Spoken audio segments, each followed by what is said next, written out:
what if someone was in an accident that caused them to go blind? And then what if when they died, they stayed blind? And in order to have their sight restored in the afterlife, they had to learn to see the things that they failed to see in life.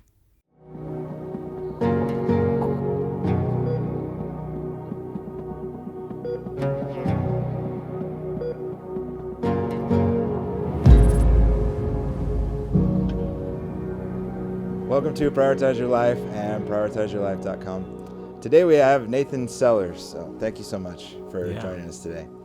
For me, this is honestly a treat. I worked with him at a residential treatment facility for youth probably 8 years ago. Yeah. And your day-to-day is still a counselor at that same place. So that's awesome. First, thank you for what you do in the world. And I know it's hard. You get up and you make the world a better place by helping people. So I just have to thank you, first of all, for that. But during that time while we were there, I looked up to you. I just really loved the way that you work with people and how personable you are, even to everyone, not just the boys, but the staff. And I just always thought you're an incredible person. So thanks so much for coming. Yeah, I'm excited. Do you have, with your expertise, either one thing or a couple things that you could tell someone that is dealing with trauma, like where to start? Where can you start? I mean, obviously buying your book is one. That's a really cheesy, that's a really terrible thing. plug. But obviously the world that we're living in seems like every year it's just more complicated in every way. And trauma is like almost just a part of almost everyone's life in one way or another. And there's big T trauma. Yeah. And there's little T trauma. And I think the little T trauma is what we ignore sometimes because it seems like, oh yeah, come on, toughen up. Yeah. Right. And it's this thing that I've learned as I've been a therapist. I get better at it every year. I had this epiphany probably 7 years ago while I was working with this family. And it's sometimes easy when you're working with parents of a troubled kid to like judge them. You must suck as a parent, right? And that is the dumbest thing we could ever do. And I had this moment where I was thinking, because I'm very familiar with their son, right? I was working with him, and very challenging kid. And I was in that moment of judgment, and I thought, what if I was raising him? And immediately I was like, that would be so hard. So how would I would struggle with this too. And immediately I went from this place of like judgment to this place of just compassion, just love and compassion for these parents. And I haven't it's so easy for me now to not be in that place of judgment, to just be in that like, man, you are going through something hard. And I'm here to help you navigate that. And so I've learned that empathy is magic. Empathy is magic, and it is. There are so many times where I will have a parent who I'm working with, they're upset about, something that's going on with their son or something that's happened. And I'll just sit with them and just say, yeah, that is so hard. This has been really challenging for you, hasn't it? And their energy goes from here to here. What if we did that to ourselves? What if we had empathy for ourselves? What if we had compassion for ourselves? To really heal, to forgive ourselves, and to recognize that there are things that happen in our life that aren't our fault. And they might not even be someone else's fault, but they're circumstances of life. That compassion, I think, is the crux of healing from trauma. The empathy and the compassion for others and for ourselves. Without it, I don't think healing happens. We need it. Think about how mean we are to ourselves. Think about the self-talk that we say to ourselves. Like if we've done something maybe stupid, or even if something's happened to us, when we say things like, man, you deserve that, you're so stupid. Would we ever say that to a loved one? No. We would never say something like that, but we say it to ourselves all the time. And what if we changed that? What if we said something like, wow, that was hard. And you're strong, and you can handle hard things. You are lovable. You have worth. What if we said that to ourselves instead? How much quicker we could heal from our trauma. Another aspect that I think is important to healing from trauma is stepping out of the victim mindset.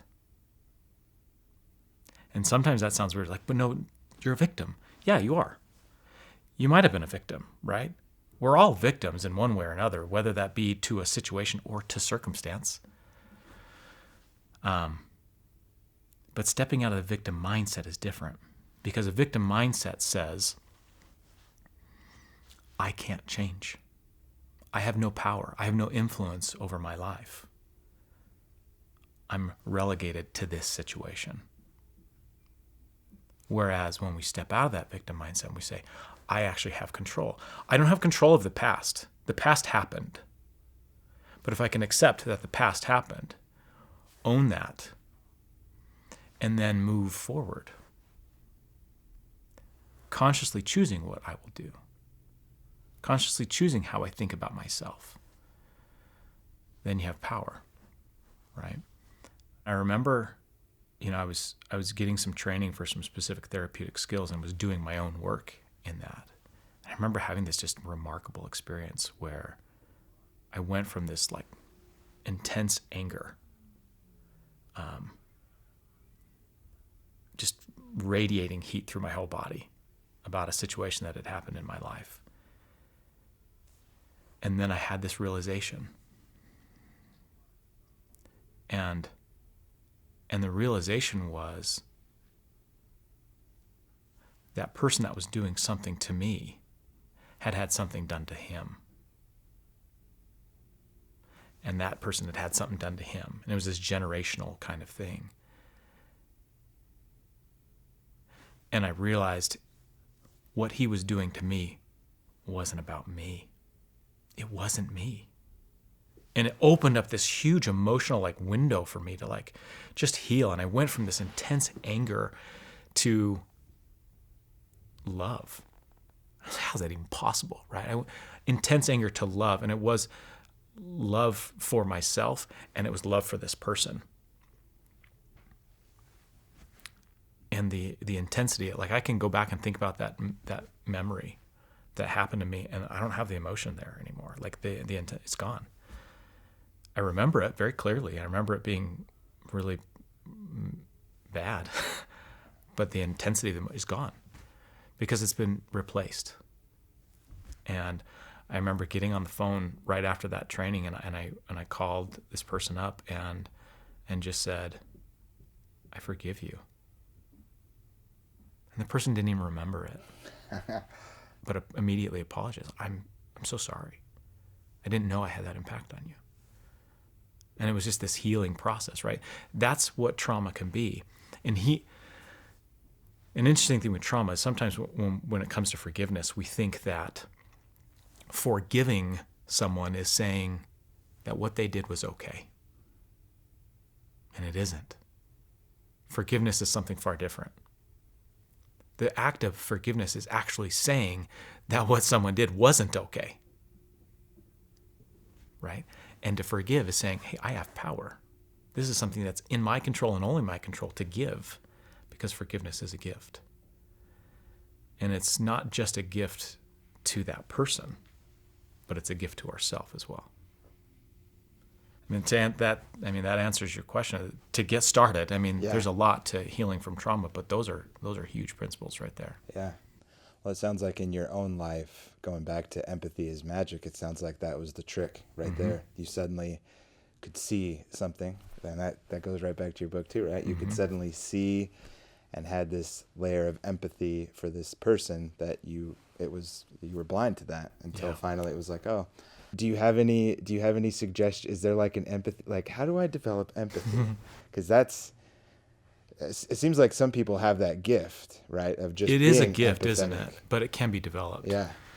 As an empath, it's hard for me to sometimes understand how people can't do it. Yeah. I think creativity is a huge part of empathy, because it requires us to genuinely put ourselves in another person's shoes.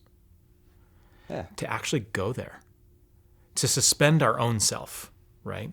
To suspend that idea of, well, my perspective is clearly the only perspective, and so everyone should just see through my perspective, right? No, that's stupid. But when we can learn to, like, okay, I'm going to go in that creative process. I'm going to put myself in their position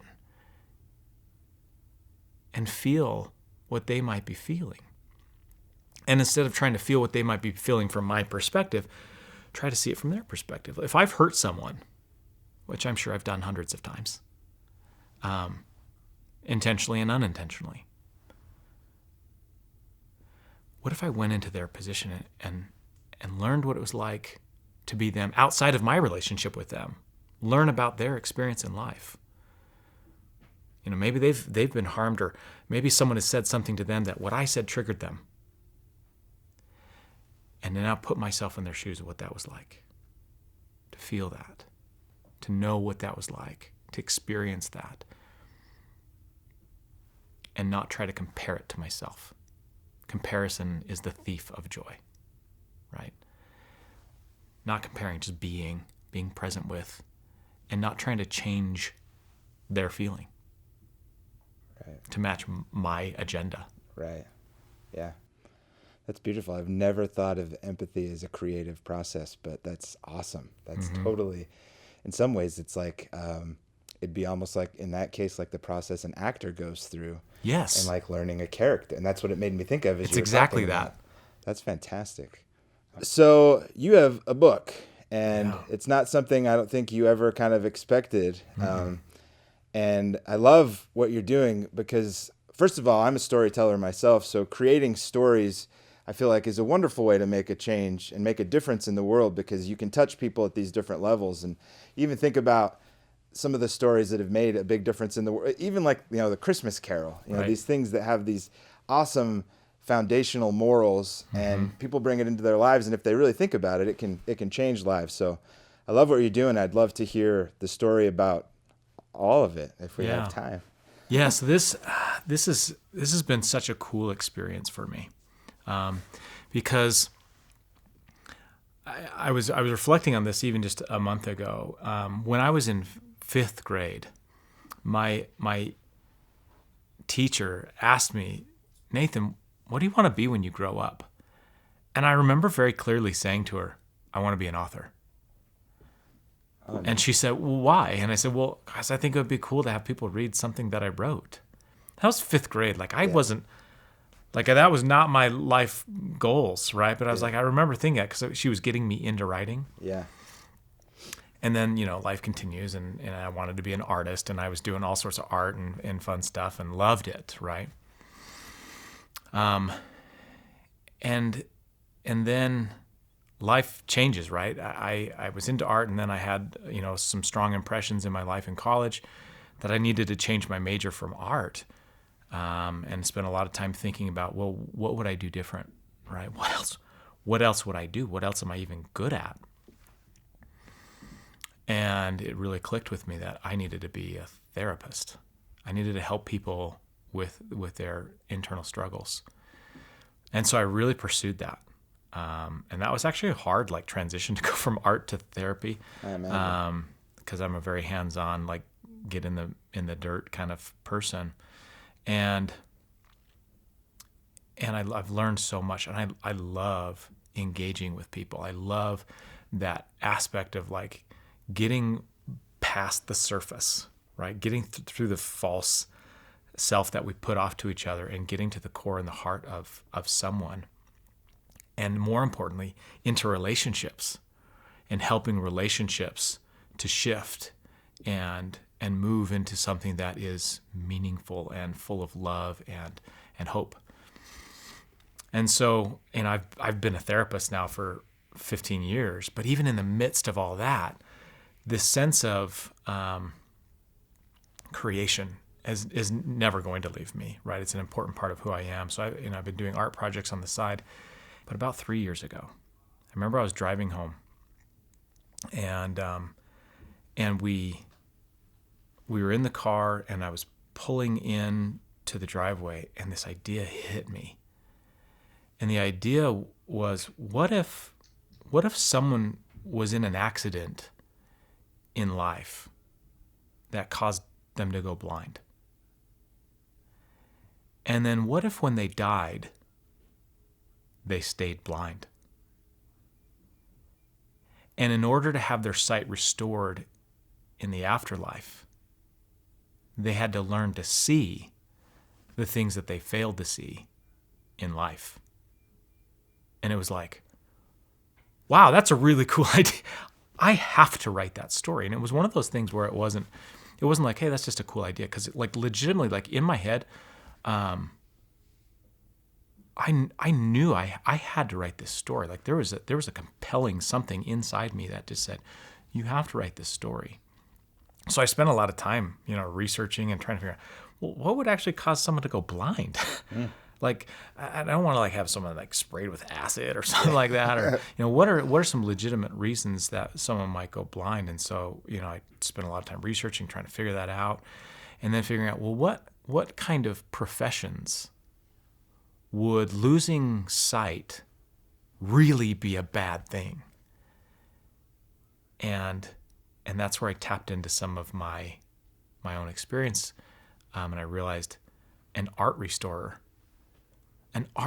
really needs their sight, and the connection of those two things, of not just that they're visually needing that and having that, but also the restoration process and understanding the restoration process of something was really cool. The main character is an art restorer, and his greatest real joy in life is color. The visual spectrum that he gets to play with in his profession, and then to be in an accident where he loses that is terrible, right? Like it is just this thing that is ripped away from him, and the joy and passion in life is gone. But he's kind of this bitter person, and goes through life with that bitterness, even before he was blind. Right? People love him, people do things for him, but he had all this trauma in his life that shifted the way he saw the world.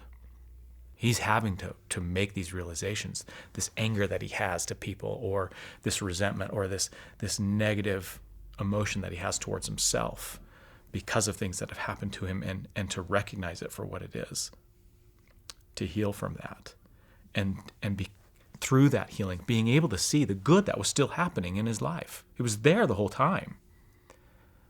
But our vision is so often clouded by hurt and pain and negativity and our own rigidity, And this is where it's now getting into that message, right? Is, well, who am I, Nathan, right, as a person?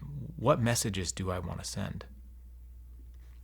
And I think the big thing that I found to be so important is what we focus on is what we create. If we focus on the negativity in our life, we will see it.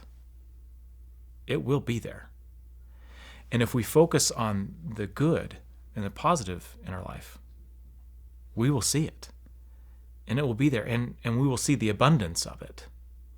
Because the truth is, they exist simultaneously. Right? And so looking at my own life and looking at the lives of others, the people I work with, how often do I see that they miss the beauty in their life because of where their focus is? And now that might be because of trauma, right? And trauma is a real thing. And it shifts the way we think. It shifts our physiology, and that makes it so much harder. But that doesn't change the fact that the good is still there.